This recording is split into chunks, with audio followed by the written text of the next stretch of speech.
Hey guys, Tucker here, co-host of the Portland Real Estate Podcast. Before we get into this week's show, I wanted to let you know that we're currently looking for more projects. So for any of you guys that listen to the show that may be an agent or otherwise that have a property that you're looking to sell, we'd love to hear from you. Obviously, we're looking to purchase properties that are maybe not best suited for the retail market, or maybe they need to be redeveloped. So we do renovations and we do new construction, so we could buy an existing home that maybe it smells like cigarette smoke, maybe it hasn't been updated in decades, maybe it's got some functional issues, some problems like that, or maybe it's just in an area that is best suited to take the house down, partition the lot, maybe build a couple new homes, or just build one new home in its place, and anything in between. So if you guys out there in listener land have anything that would be best suited selling to a development company like ours, we'd love to hear from you. You can go to our website, which is ttmdevelopmentcompany.com, and when you go there, there's a Contact Us tab. Click on that, and you can send us a message, and we'll get back to you shortly thereafter. We'd love to hear from any of you guys out there that have a property like this, and hopefully we can do a deal together.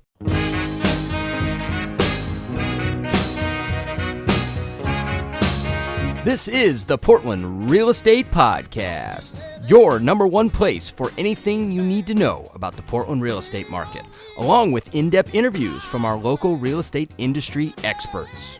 Now, without further ado, here are our hosts, Tucker Merrihew from TTM Development Company and Steve Nassar from Premier Property Group.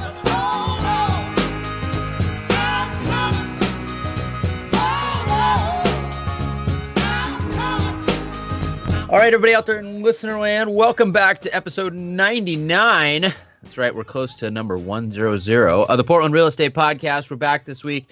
I know we've taken a few weeks off, but we wanted to wait for a big event to happen for us to have another show, and it has. So we're back, and I'm back here in our virtual studios with my co-host, Mr. Steve Nassar. What's up, Steve-O?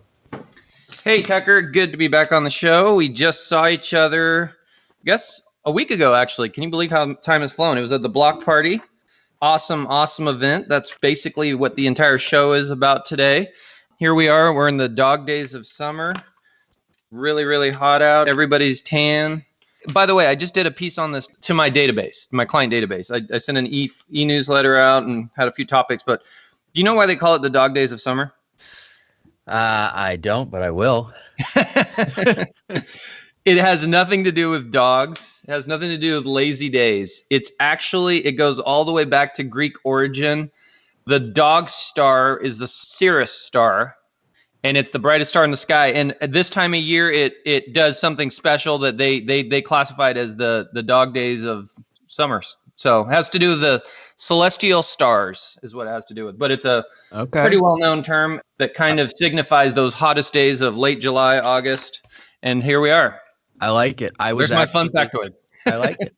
Well, here, I got a fun factoid for you. I couldn't record yesterday, which although you probably couldn't either, because I was on the floating the Umpqua, which it was hot down there. I'm a little red in the face because it gets a little bright on that water, and I'm a little whiter than you are, so I get my skin is a little more sensitive. But I do have a nice. It'll turn into a nice tan eventually. But the fun factoid is I caught the biggest fish that that guy had caught in a very long time, a 20-inch smallmouth bass. So, wow. Where's the Umpqua? It's Southern Oregon, right? Yeah, just north of Roseburg slightly is where we went in. But from a guy that I go on an annual trip with my dad, and I'm not like, super fisherman by any means. It's more of I didn't think so. Quality time. Yeah, I'm like, about fishing. But from a guy that's about fishing to set a record like that, I was like, yeah, there you go, right? You could get into fishing big time if you kind of started having that kind of success, right? Yeah, I mean, I've been fishing my whole life. I just, there's some things you tolerate. There's some things you really like. I totally get it. So totally get it. I've gone fishing a few times. It's not my, it's not my go-to thing. It usually takes somebody like your dad in your case, or somebody in your life that you want to spend some time with, that's really their thing, and you're like, okay, I'll do that.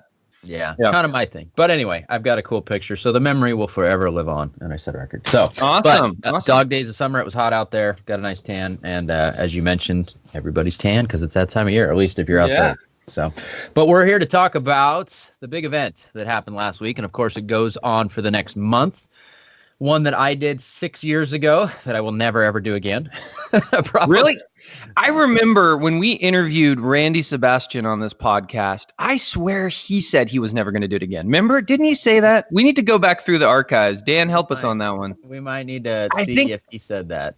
Because I purposefully asked, I said, hey, you've done some Street of Dreams. Do you have any intention? He's like, he basically said exactly what you just said. Yeah. And sure enough, here he was this year with a great house in it. Yeah. He's the Randy, the friend of the pod, is he might have gone back on what he told us, but things change. I think they do. I predict you will do another one. Just so you know, that's where I'm going with that whole thing. Everybody asks, they always ask, but at this point, it's a lot of work, man. At the end of the day, it's a lot more fun to go and be a spectator at the block party and critique other people rather than be critiqued and go through all the work. So, I enjoy the party. I will say this year was as a collective group, the drunkest that I've seen in a long time. There was a lot of leopard print out that night, and there was I heard some wild stories about hot tubs and clothes off and all kinds of stuff. So I don't know, maybe one of our listeners is one of those people, maybe not, but it was, as a collective group, I was like, man, people are really tying one on tonight. Maybe it was the weather. I don't know. It was the perfect temperature. Do you remember last year how hot it was? It was crazy hot. Yeah, I think that the Hillsborough one. It was too hot. Like we pre-funked at one of our friends that lives out that way, and no one would go in the backyard. They had a beautiful backyard, and everybody was just hovering inside the air condition. We went from there straight to the Street of Dreams. So obviously that wasn't quite as easy to do there. We've said this in the past. This is now, our fourth Street of Dreams, Tucker, at least. And I've often likened it to the Super Bowl of real estate here in Portland. It's really where everybody brings their best out. The builders, the designers, the architects, the stagers. And, arguably, I would hope the realtors who are listing these are bringing out their best marketing and putting their best foot forward too. So, and it becomes just such a great spectator sport for that reason. Everyone wants to come see what everybody's best is and what they're doing. And I saw a lot of new trends that I'm excited to talk about. So there was a reoccurring one. I'll see if you picked it up as well. But we'll see. Does it have to do with powder baths? No, it has to do with doors. Okay. But we'll see. Mine is wallpaper and the powder baths. Wallpaper's coming back, but it's been back. But there were some interesting prints, we'll say. Anyway, we'll get into all of that. But before we do, anything that you should update our listeners on that's going on in PPG land or just the world of being a super realtor? Not really. Let's get into the meat potatoes. I know you guys get going in 30 minutes. That. Nobody cares anyway, right? Nobody cares what's going on with us. Let's talk about what's boring. really My stuff's boring. Yeah. Let's talk about the overall location first. Before we dive into lots and homes, let's talk about, what was it called? Stafford something in Wilsonville, right? Well, Frog Pond Church was so it's like Frog Pond something, I believe. It was development, but it's so I talked to one of the guys from West Hills Development afterwards, and they're doing the whole thing. It's about 320 lots in total, from what I got. And it's big. Yeah, it's big, and they're going to build it out in phases. And so they carved off, I don't know, whatever, 7 or 8 lots here. Their Street of Dreams lots are on the street of Street of Dreams homes, but then they're going to continue to build it out in phases. And they said they were going to build the whole thing. So, they got backing there. They've got some financial muscle, so I'm sure they will. But I don't know how long it's going to take them to build the whole thing out. But the location is basically right. If you know where Wilsonville High School is, you go out of the Wilsonville High School, you hang a right, you go down past Beckman Creek, you'll meander past 90s-ish, early 2000s subdivision on the left, some multifamily on the right, and then you'll hit a stop sign, and then straight ahead, kind of catty corner to the left, is that chunk of land. Yeah, it's called Stafford Meadows in Wilsonville. There you go. Is the name of this year's Street of Dreams. Here's what I'll say, Tucker. First of all, the lots are small. We got to get that out there. And that's going to hamper my affection for this year's, unfortunately. There was one large lot, and we'll get to that one specifically. But other than that, they were pretty postage stampish, considering it was the Street of Dreams. So that was a negative for the overall. That said, I'm a fan of Wilsonville. I honestly think if you take the suburbs of the metro area, it's definitely in my top 3, maybe definitely 5, maybe even 3, along with Westland and Lake Oswego. I've spent quite a bit of time there. In a past life, when I was a clock puncher and had an actual, 8 to 5 job, I worked in Wilsonville for about 5-6 years. That was in the late 90s. So I spent a lot of time there, and I've watched it grow up, and I've watched them add amenity after amenity. It's got a great industrial area. It's got lots of jobs. It's got lots of really cool amenities, down to silly things like bullwinkles and just nurseries and I don't know, just great restaurants and it's pretty self-sufficient. They've got a thriving auto sales industry there. So the one negative I'll say about Wilsonville when I talk to clients is, as of right now, here now today, the traffic does kind of suck right there on I-5. I think they're fixing that, and if that does help, that'll be great.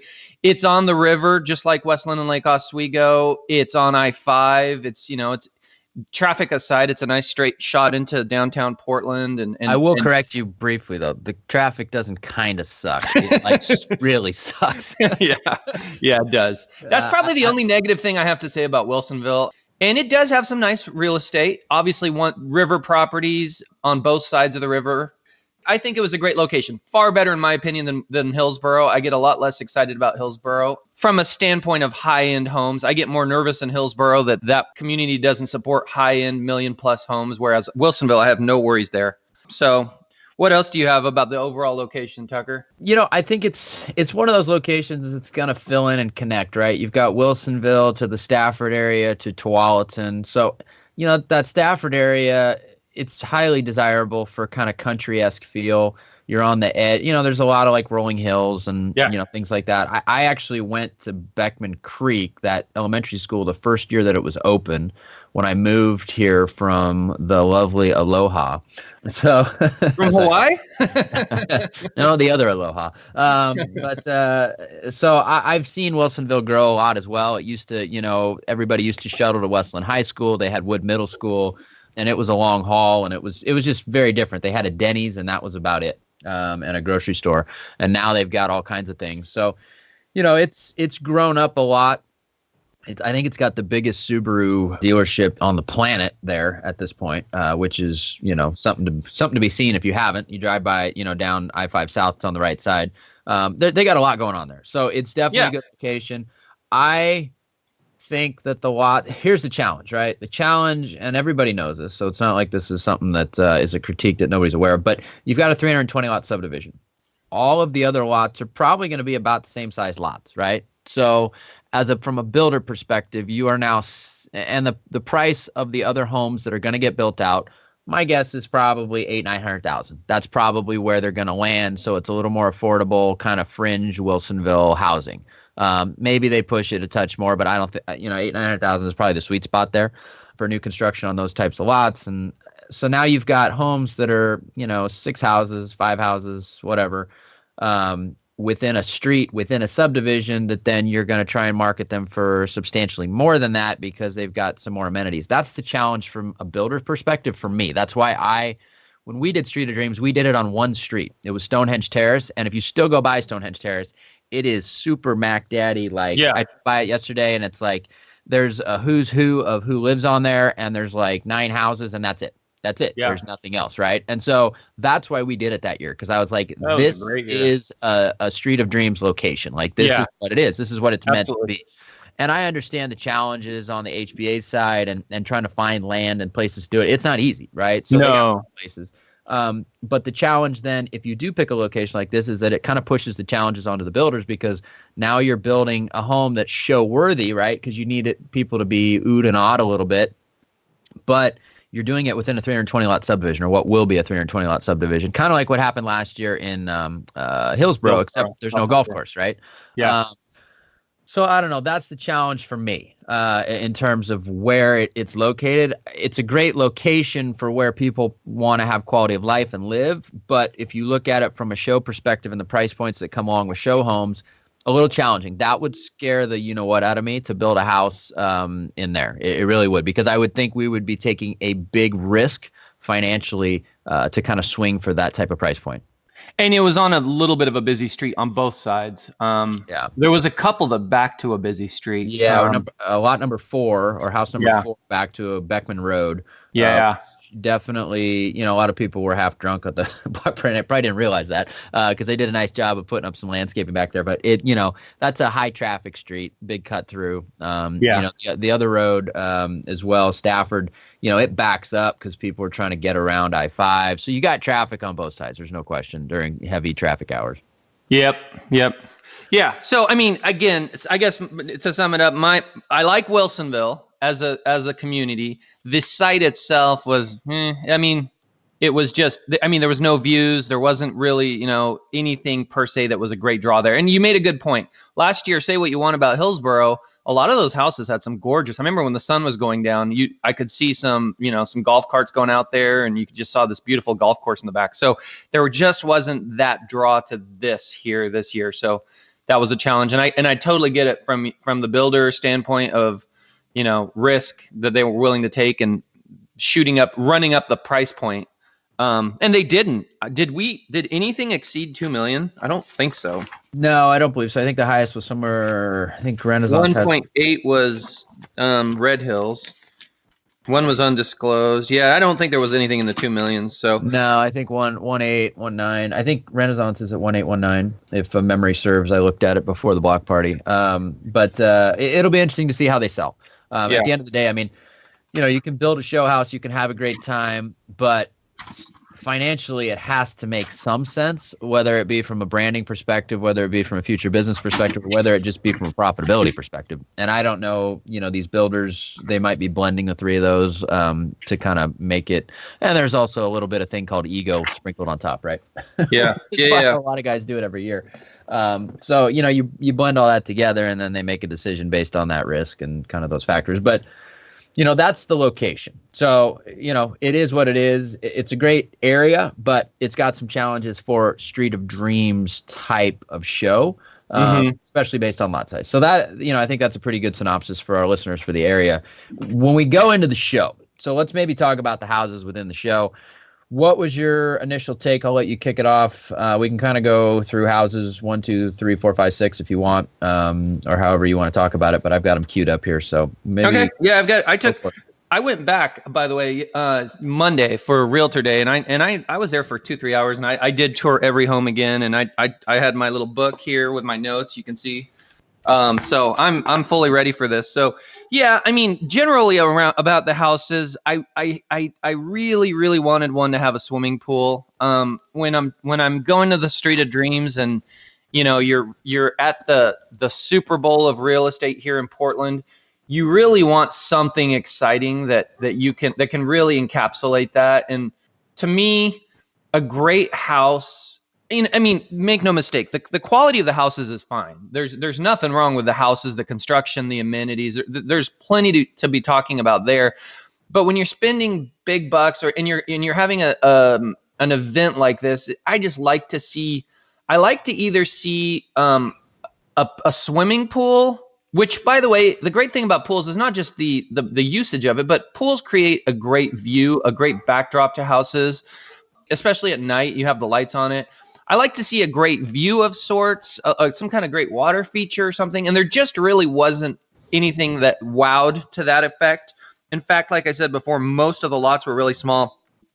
House number 1, Tucker, was Red Hills Construction. I think it was my favorite. It was a custom, by the way, because I talked to the guy there for a little bit. I had a few questions about some of the quirkiness of it. But it is a custom, so we can't. I just want to put that disclaimer out there. I can't blame him for some of the quirkiness. It was what the actual owners wanted. Really? I actually liked a lot about it. Here's kind of some of the notes I have. And by the way, Renaissance was right there with it. It was a pretty great house as well. I put those two as my top 2. I liked the water feature. It had a really nice great room. You know what? I'm numbering them the way that I viewed them, but that's not how they're numbered. Number 3, the Meadow West Hills was my favorite, I think. Okay, number 3 would be. Sorry. Okay. Yeah. So number 1, Red Hills. That was the one that didn't have doors into the master suite. It was open, and I was like, what in the world? What kind of world do you want to live in where you don't have doors to your master suite? And so I tracked the guy down there, the builder who was walking through the house, and I said, hey, you realize you don't have doors, right?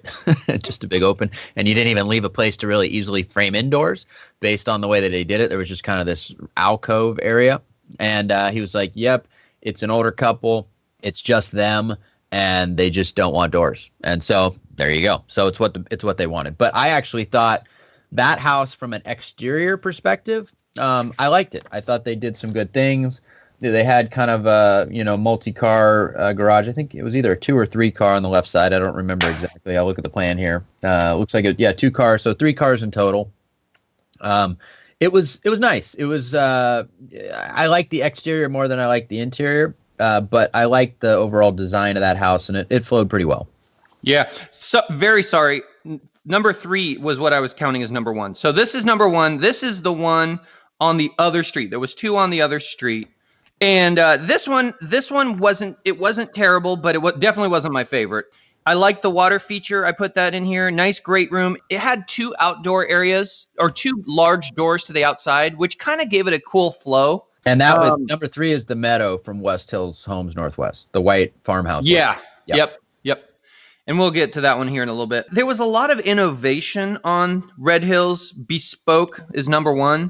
Like did you notice in the hallways, like the ceilings were rounded? I did like that. Upstairs they had, and they lined it with a little tongue and groove. They painted it white.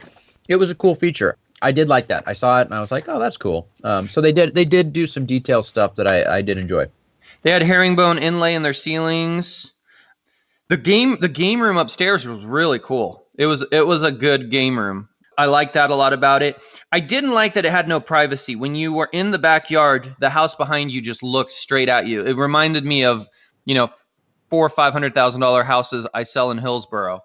I'm not trying to be mean here, but you're spending a lot of money, $1.8 million on a house. I would hope you have a little bit of privacy, and that was just an unfortunate component of the site itself. But yeah, no, that one was a decent house. It was a decent house, and I felt like they brought some game to the Street of Dreams. They definitely weren't just rinsing and repeating what they've been doing, but they were trying to go, what can we do that's new and cool, and people, take a little risk with our house. And I think they nailed some of those. For sure. I agree. I like the metal roof details up front. They did some things. The color combos I thought were good, but yeah, privacy was going to be a challenge there.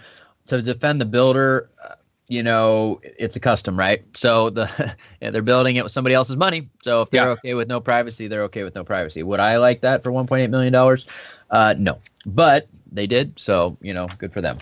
Let's go on to number 2. Yeah. Number 2 is it's a heater. Let's talk about Belly flop. The Generations. Yeah. And I got the skinny on this one too. So I'll wait to drop that. But well, I think I know it too. Yeah, I think I know it too. I think this is the person that owned all the land and sold it, and then they built their own house, right? They did, and they also have a son who is a gamer that they built a wing for, which normally I would make fun of gamers, but I guess the Fortnite World Championships just happened. Some kid that was like 18 years old or less won $3 million. So I saw that. Maybe gaming, I shouldn't make fun of it anymore because they're doing all right. Yeah. I actually saw that about this Generations house I was at the gym last Friday in the morning, Good Day Oregon or something. I was on the Joe B. Joe B was there. Joe B was there. Yeah. I was on the treadmill, and I was just kind of reading the captioning, but they talked about that. It's called Generations because there's 2 generations living in that house. It was built for dual living, but it was disappointing in almost every way. I'm sorry. There's not a nice way to say it. Woo! It was dark. I felt like we were stepping back into 2005 finishes, like dark floors, dark cabinets, just a dark house. I think I told you when I saw you there, I was like, I think 1992 called and they want their house back. The one thing I'll say positive about it was I liked the circular driveway off-street parking. I mean, I thought it had a nice approach. That's probably about the only good thing that I really have to say about that house. Unfortunately. And Chris Mertens, who was there, who did the landscaping for that one. And I was like, Chris, What's up with all the bark dust, man? Like literally, I don't know if you noticed, but it was like bark dust from every bit of that front of the house was just pure bark dust. And he was like, Yeah. well, it's an older gal and she just doesn't want to take care of anything. So I was like, well, I guess that explains that. But then I got the skinny on the gal. Did you know that somehow she managed to put a well in for that house? And No. so she's going to be on well, even though that entire neighborhood is on city water. So there's some strange things with that house on many levels. Yeah. But I guess it goes to say that, you would think being in the Street of Dreams is a privilege, not a right. But I guess if you own the land and you go, hey, I get to be in it if you want the rest of it, it is a right in that case. And so they built their Street of Dreams house, and guess what? We have the right to critique it. Yeah, I scratched my head on that one. I mean, just from a we'll pretend that I'm not being an ass perspective, right? I'm just judging it and just being, critical as I would be of any of our own houses if we bought a house that we needed to renovate like this, right? The floor plan was just very challenging. And I know, there were other ones in the past that have had generational type floor plans. I was just really confused by this floor plan. Like, it just was like, you walk from one kitchen into the game room, which has another kitchen, which then has like a yoga room, which then goes to another. It just was like, I don't know. It confused me, and it works for them, which is great. But on a resale level, like, this is a very confusing house. You kind of like scratch your head and go, I need to go through it again, but I really don't want to see those 90s cabinets again. So I'm just going to kind of go to the next house. And that's pretty much what I did. So when I was leaving, I saw a couple people I knew coming in, and I go, be prepared to be very disappointed. So let's move on to number 3. Okay, so number 3 now is what I probably would say, and it's not like head and shoulders above. I don't want to convey that it's like by far away the runaway favorite, but I think it ultimately checked all the boxes for me and was my favorite. Here's a trend that I'll pick up on and talk about. White and black. That's, and I'm not saying that's brand new, but that it's been out there for a little while. But I think this year, Street of Dreams really, there was at least 3 homes that were white and black exteriors, and they all look good. And I think, don't be surprised as we move forward in the next few years if we start to see a lot more of that. A lot more builders doing that, and a lot more people with resale homes repainting them in these tones. Because I think it's a good sharp look, and I think it's in big time now. What do you think, Tucker? Well, I'll let you in on a little trade secret. Our kind of modern farmhouse look homes like that, which is basically what they're going for. They sell for more, and they sell faster. So if you're selling into trends. Right now, that's a trend. We have been executing it on our renovation style homes or our renovation homes so that we can kind of provide that product to a lesser expensive price point to people than new construction, because most of it's all new construction, and they've been flying off the shelf. So, it's a style that people want, and it's hot right now. Yeah, absolutely. Absolutely. I saw this was one where I made the notation wallpaper's coming back in a big way. For years now, when we go into a resale home, and there's wallpaper, the buyer's kind of cursing it and talking about like how the heck do we get that off there and stuff. And so it really hasn't been around for a while, but it's starting to come back. Not in the same way. Fashions and trends don't come back exactly like they were before. People aren't necessarily doing entire huge rooms with it, but powder baths, we saw it in a lot of the powder baths. You know what shouldn't come back? Mom jeans. That was a bad idea then. It's a bad idea now. Yeah. MC Hammer pants. What about those? They haven't come back yet. But So I made a notation about that. I love the finishes in this house. I just thought it was a great flow, good floor plan. They had some distressed wood panels in there. I saw a few homes that had like a distressed flooring and distressed in a different way, not the same kind we had 10 years ago, but kind of a new resurgence of that. They had a good TV setup, Tucker. We've talked about a lot of bad homes, in the past where they did not think through where to put the TV. I wrote here, good TV setup. They had actually thought it through. In fact, if I remember correctly, they actually didn't center the fireplace. Normally people center the fireplace in the great room or, in the living room area. they actually had the fireplace a little offset so that there was a big built-in that could house the TV in the center of the room. So they had kind of thought through that one. And there were a couple homes that did not. So as I walked through, I was like, why did they not? So that did happen. But they had a T in the island. I made a notation about that. The island in the kitchen was not just your conventional island, but it had a T to it that was kind of cool, gave you more space to use. Great kitchen. Really like that house. It's on the market. I don't know. I'm assuming it's on the market. It says 1,795,000 here. So they did a cool. I think that was the house. They did a cool kind of faux brick wall in the master behind the bed, which I thought was neat. Good design touch. So I thought they did a good job in that house. It was well done and well executed, and it's obviously, I think it's going to be a challenge to sell that for 1.7 million, some change, but I think the house itself, they did well. Yeah. Do you have a favorite? You can save it for when we get to it if you do. I only had one beer while I was there, so I was of sound mind and body while I was, and I was eating all the free food, which was great, by the way. They had some awesome barbecue. That guy, I got his card at the entry. Whew, I'm gonna have him cater something because that dude had some good barbecue. But I'm kind of split. I didn't have a runaway favorite. Let's put it that way. I thought this was a very good house for what they were trying to do, and it was definitely one that I thought was, if they're in the better category, this was in a better category. Yeah. Let's go to number 4. That's the West Hills Homes La Maison or something like that. It's the one that backs to the busy road.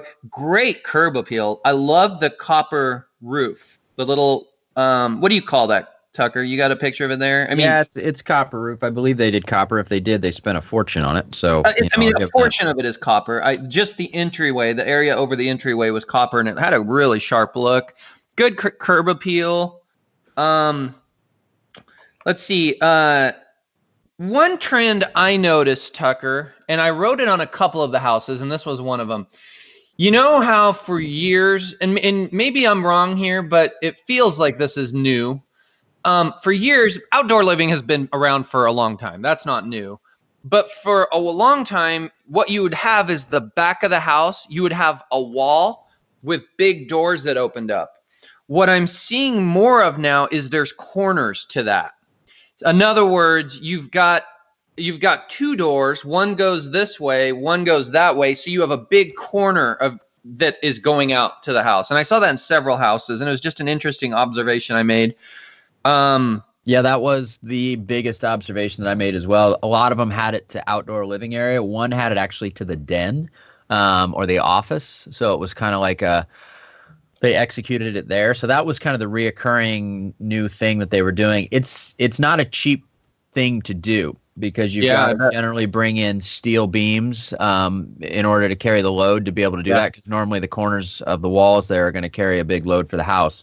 So if you don't have those corners, with framings and footings and whatnot, you've got to be able to kind of spread that load out. And the only way to do it is with steel beams. And so there was a lot of extra money spent on framing and material in order to make that happen in a lot of cases. So just for our listeners to understand. But yeah, that was definitely a trend that I saw in virtually every house in one place or another, with the exception of the generational house, I think. Yeah. In my notes, I put fairly basic, but price reflects that. It's probably the least expensive. It's 1.195 million. It was the smallest, I think. It was 2,700 square feet. That's pretty small, almost 2,800 square feet, I should say. I liked the backyard. I liked the outdoor area. If I'm not mistaken, I think it had a water feature back there. It also back to the busy road. It does back to the busy road. Yep. It had wallpaper in the powder bath as well. Which, by the way, that was pretty bad wallpaper in my opinion. Yeah, and speaking of bad wallpaper, I made a notation here. In the master bedroom, right above the bed, there was wallpaper in a like an inlay there. And there was massive seams that you could see on it. It did not look well done. And I saw that seam actually, and I was like, they didn't hide that seam at all. Yeah. It was probably, to the builder's defense, you got to build these homes really fast. and they probably will rip that out and redo it at some point. But yeah, that seam was really bad because you're going to be staring right at it all the time, right? So it's not one you can hide. Yep. Yeah, it was a little disappointing in that regards, but so I think it's a decent bang for your buck. Again, I mean, this is a different weight class than the other houses, so we have to kind of judge it in that regard, and they'll probably have an easier time selling it. They kind of did what you said, Tucker. They played it a little safe. They weren't gonna build a $2 million home surrounded by $800,000 homes. They pushed it just a little bit above that. So yeah, and I got to give credit for that because that would be how I would do it for sure. So. Yeah. Renaissance, Randy Sebastian. Woo, we've heard a lot about this house, haven't we? I gotta give it to Randy. He's a friend of the pod, so I don't want to say anything bad about him. But he's done probably a better job than anybody else that's been in the show as far as getting on social media and understanding the power of social to push their product. And he's been out there. I think he's been there all week. And he's been posting pretty much every day something about the house. So I got to give him credit for that. He got a lot of buzz going around this house. That and his weightlifting, bodybuilding, and probably a little bit more about the bodybuilding than the house. But he's doing a great job of promoting both. I think he can interweave them. I think he's figured out. He's mastered the art of interweaving that. So yeah. He is a master of social media. I will absolutely give him that. I actually talked to him quite a bit on Monday when I was there. And he by the way, he kind of said that he's kind of toning down the bodybuilding. He's going to obviously keep working out, but he doesn't think he's going to be doing as competitively moving forward. So interesting observation there. No, this was a great house. It's the white and black, great garage doors on it.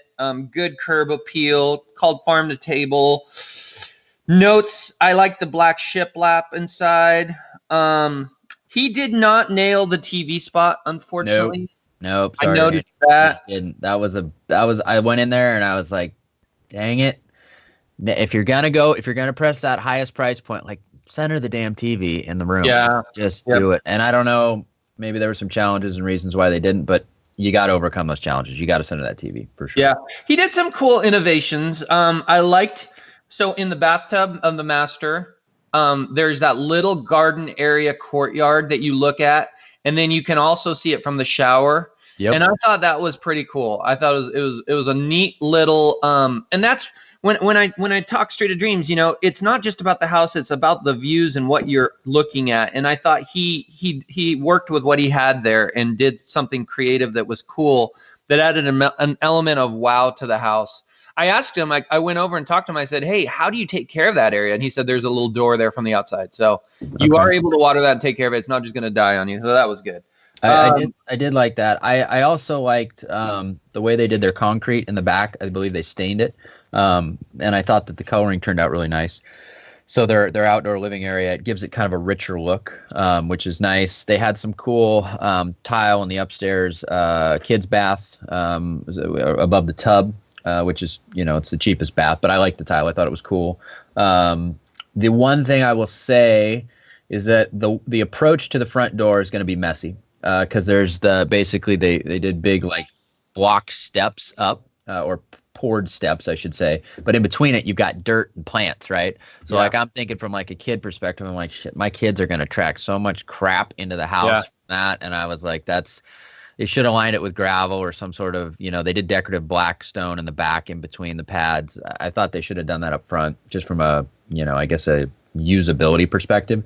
The other thing that having built a white house like this of my own, you learn a few things, and I'm sure he's aware of this, but you got to enclose your soffits when you build white houses. And they didn't do that because if you look up at the soffits, and most people will never notice this, so to his defense, that's the case. I wouldn't notice that. If you look up at the soffits on these, if it's painted white, all the imperfections on the framing, the wood, the nails that are popping out, you see it all because white brightens it all. And then eventually those soffits can start to yellow over time. So you got to enclose the soffits. And if you enclose them, which the next house down the street, the more contemporary one did, it just gives it a much cleaner look. So I felt like they were really going for that super, uber great look. And I just felt like they should have enclosed the soffits to help with that. Gotcha. Yeah, good observations, Tucker. Couple things. I liked, there was an innovation he had in Oh, well, let me tell you another thing. I talked to Randy about this. One thing I thought it was interesting. One thing he was proud of with his outdoor living area was he talked about how he moved the barbecue away from the outdoor living area. He said, a lot of homes, they put the barbecue right there where you're sitting. And I just think, they get ugly. And so he purposefully kind of moved it over to the kitchen area. It made sense to me. It was kind of an interesting thing he was proud of. I liked the window that opened off the kitchen area. It's not really the kitchen. It's kind of a room off the kitchen. And by the way, it was a really cool room. Now, from a functionality standpoint, there was a couple things about this house I'm not sure of. I think they sound good on paper, but I'm not sure of them. And we'll get to the she shed in a second here because I think it's one of them. But that room off the kitchen was really cool. It had a really good feel to it. I don't know how you use it, but that window that opened off of it was innovative and cool. And I thought that was a nice touch. Let's talk about the she shed, Tucker. What do you think of that? Well, first off, the window looked cool for the show. I doubt it will ever get opened if somebody buys it. I'm not disagreeing with you there. It's a show house, so you got to have show things to wow people or at least be out of the ordinary. So, I got to defend that. The she shed, I don't think there's a woman on this planet that would actually use a she shed. I really don't. I think that's like just a social media myth that looks good for a picture, but it ends up housing just a bunch of shit at the end of the day. I agree. I mean, I had gals arguing with me that, oh my gosh, I would use it all the time.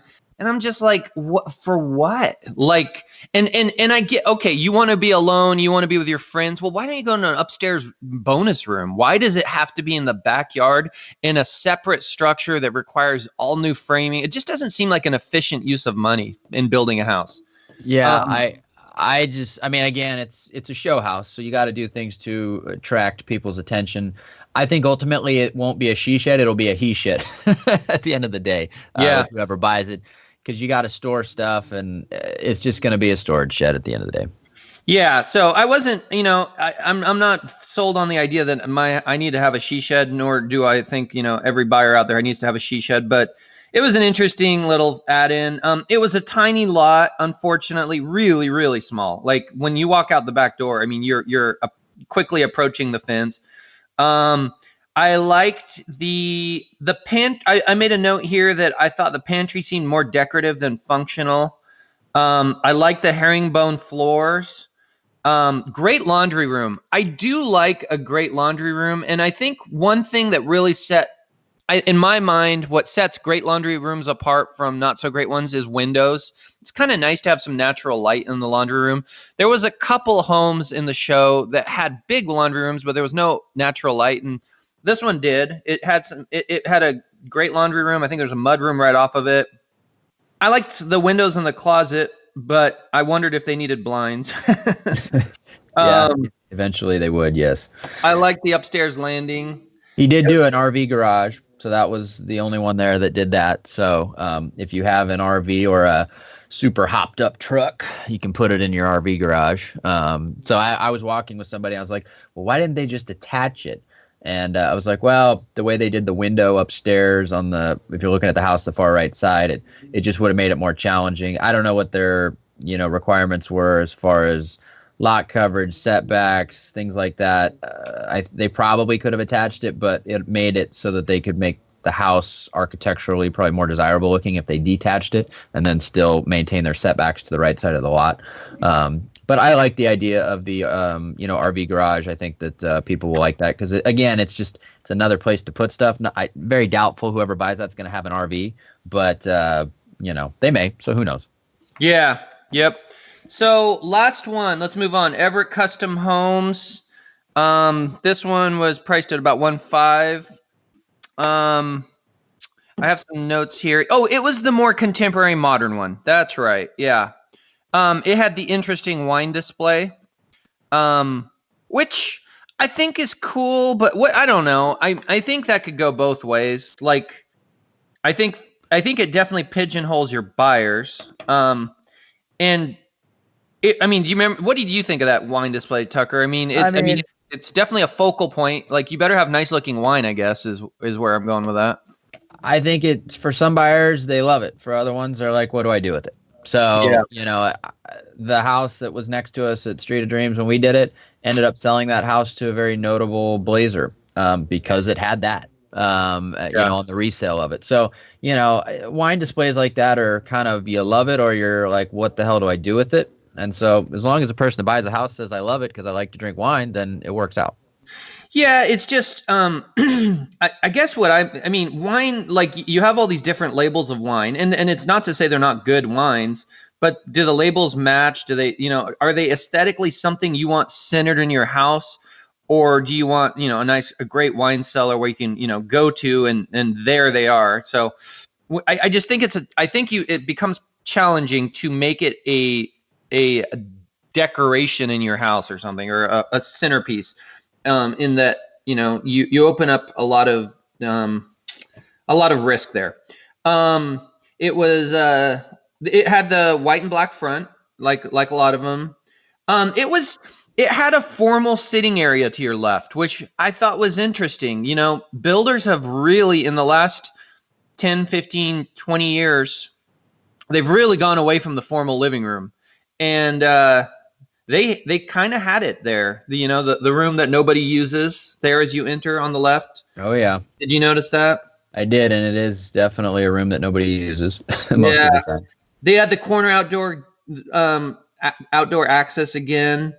They had waterfall islands. I like that, where the countertop, the granite or the quartz, whatever it was, kind of flowed on down the sides. I believe they did not get the TV right, though. Yeah, I don't have notes on that one. I don't remember that one. They had black stainless appliances. What do you think of those, Tucker? They're cool. I thought they were different. I mean, you'd go to the show to see different stuff, right? So Yeah. if they do something different, I got to give guys credit for that.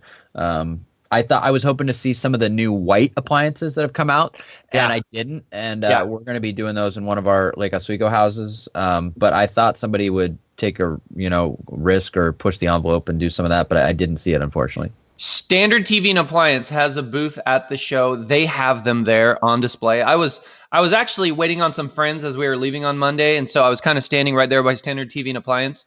And one of my friends was finishing up eating, and so I said, hey, I'm just going to check out what these guys have. And I was talking to them for a while. They're nice people. They had those white ones, and I really liked the look of them. And I do believe that stainless appliances have had a great run, and it's time for them to cycle out, and I think something is going to replace them, and I think that white could be it. It's kind of interesting, it goes back to the whole thing that trends cycle back in and out, and we used to always have white appliances and black appliances. Then we got rid of those and we went to stainless. Well, it's almost like with the stainless black and that white, you might start to see that. And I thought it was a really good look on those white appliances. So if you're at the show, go check out the Standard TV and Appliance booth and see their white appliances. They are pretty darn cool looking. Absolutely. They have kind of the it's not brass, but it's that goldish handles and stuff on them. Yeah. Oh, yeah. Or if you're curious what they look like in a house, we're going to have one in first edition done here very shortly. So you'll be able to see it. So. Yep. But that's pretty much the show. And those are the houses. So what's in summation here, because I've got to wrap it up and get to what I got to do. But what was your favorite? I think it was number 3. I think it was West Hills. I think it's the one that I could most envision. And by the way, one thing I did have on that I was disappointed in. They had the big lot. Do you remember that one? Yep. They had a huge backyard. I wish they'd put a swimming pool in there. Man, if they had put a swimming pool in there, a good-looking swimming pool with some cool features, it would have been the show's runaway favorite. But it also probably would have pushed them up to $2 million. So I get why they didn't. But that and I guess that's another reason it's one of my favorites, is because it did have the large lot versus Randy's house, which I thought there was cool components to that, but the lot is so small and you can never change the lot, right? Whereas on this West Hills one, you could buy that and you could add a great swimming pool there. There's definitely a way to do that. So I would have to say number 3, West Hills, the Meadow, was my favorite. I think for me, it's kind of a mix of Randy's and West Hills. I wasn't I didn't have a runaway favorite, let's say. Yeah. So I'm kind of split. I think that's where it goes. Both of them are modern farmhouses, and I liked elements of both of them. There were some things I didn't like about both of them, but that's normal for anybody that builds a house. But I think those are my probably top two, and then the one that Everett did is probably in the top three. If I'm going to pick three, that's the three. I did like the exterior of number one. I thought they did a good job there, but it got a little weird inside in spots, but it was a custom. So I don't know. There were elements about all of them that I liked. There were elements about all of them I didn't like. I don't know. I'm not a judge, so I don't have to pick. I have one last question for you, Tucker. One thing you're going to take from this show and you're going to put in your next great house. I was looking for it, didn't find it. So she should. I was looking for it. Yeah, I mean, here's the reality: is that a lot of the stuff that we do stuff that maybe hasn't been seen yet, and we did when we did Street of Dreams. And what we found out is that judging is based on familiarity, and so if people haven't seen it yet, it takes them a while to warm up to it sometimes. And totally. So, we did stuff that was, is now still being done by builders, but it was kind of new then, like wallpaper, right? Yeah. And so, a lot of the stuff that you see has already been done. And that's why people do it, is because you get judged based on familiarity. And so they just do different versions of what's already been done. So I didn't really see anything this year. I did take some tile away last year that we used, that Phil Polish used last year, which I thought was awesome tile that we're using in our Dunthor project right now. But other than that, nothing that I saw that we're going to implement immediately. But that doesn't mean there aren't things that other people won't love and won't take. So Cool. Okay. All right. Well, that's episode 99. We'll put a bow on this. We'll have a big episode 100 coming your way. Sorry, it took us a while to get this out, but life's busy. Things are busy. We got jobs and things that we do, companies we run. But we'll have a great episode 100 for you coming up, and we'll see you all then.